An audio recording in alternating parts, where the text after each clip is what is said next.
Hi, I'm Captain Grant Coppin with Texas Fishing Tips, and this is your weekly fishing report. All right, guys. It's been a real nice week. We've had good, calm winds. Just north of the JFK Causeway in the ICW, we've been catching good numbers of trout early. There's a big school of black drum moving around up and down the ICW. You can find them if you just kind of put the trolling motor down and cruise. They haven't been that close. They've been between the power line and the opening of the bay. So right in here, live shrimp on a jig head, and just float it down in front of them. Just pop it up every now and then. There's some good black drum later in the morning. Over here between Beecrofts, we've been catching good numbers of trout on the drop off. Croaker's been working best. Just like every place I've been trying, I've been frustrated. There's been lots and lots. I mean, the trout bite is as good as it's been all year long, and right in here is where we've been getting the most. But getting those 17 to 23 inch keepers has been the hardest.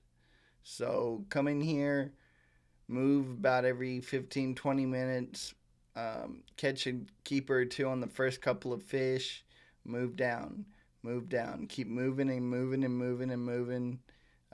Because if you sit in one spot too long, you're just going to catch fish every cast and not put anything in the box. Usually, your first couple of casts are the decent fish, the 17, 18 inchers. And once you get a couple of those, move.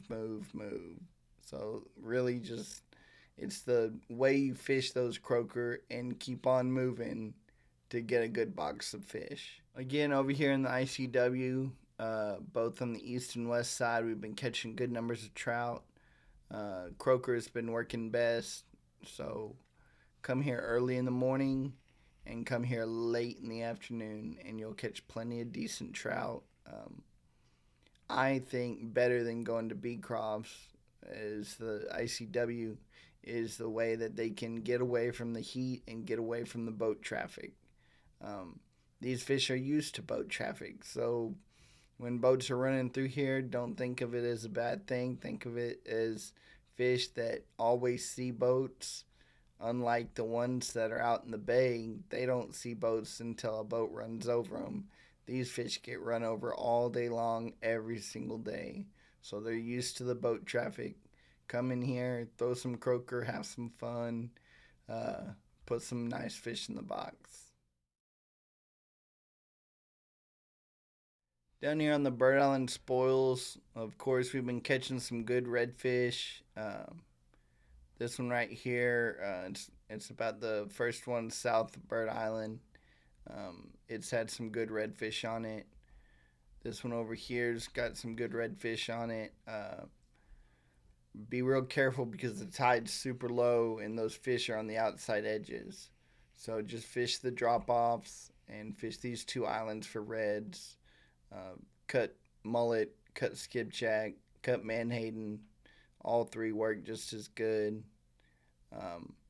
And you really don't have to worry about the perch too much, except if you're using the menhaden. The menhaden goes the quickest.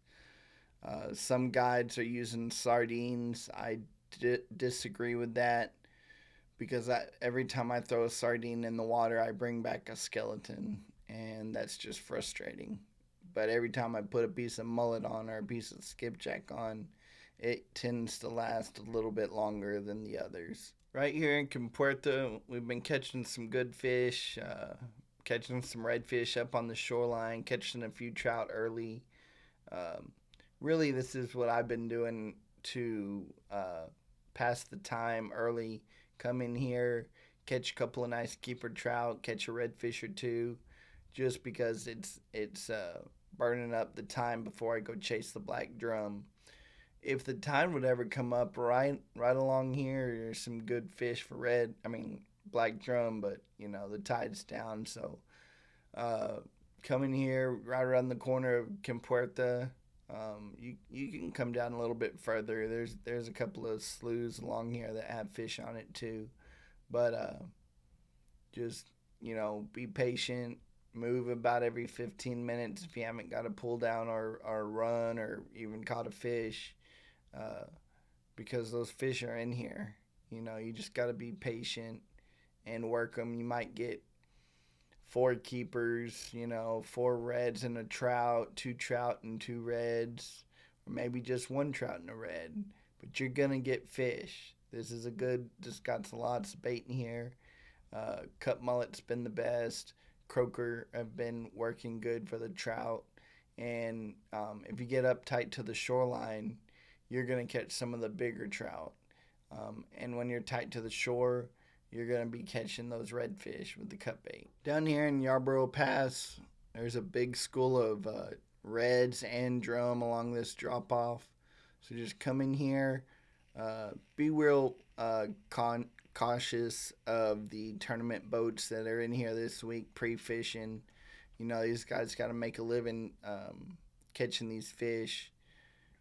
There's a big tournament coming up, so watch out for the guys in here, the tower boats coming through looking for those schools. But I'm telling you, there's a gigantic school of reds and black drum in this area right here. I know I'm drawing quite a big area, but if you just get on the drop off, put your trolling motor on 10 and just cruise down, those reds will hump up, those black drum will start moving. They're pretty easy to find. So come on down, have some fun. Just be respectful of the other boats. Don't try to push the fish too hard. Otherwise none of us are gonna have any fun because the fish are gonna move to a new spot and then nobody's gonna be able to find them. So just come in here, throw a spoon, a jig head with a plastic on it for the redfish. Or you can just throw a jig with the shrimp. That works good too. The second you throw into those redfish, it's fish on. The black drum are a little more picky, but, throw a shrimp on a jig head nonetheless. I'm Captain Grant Coppin. Thanks for watching.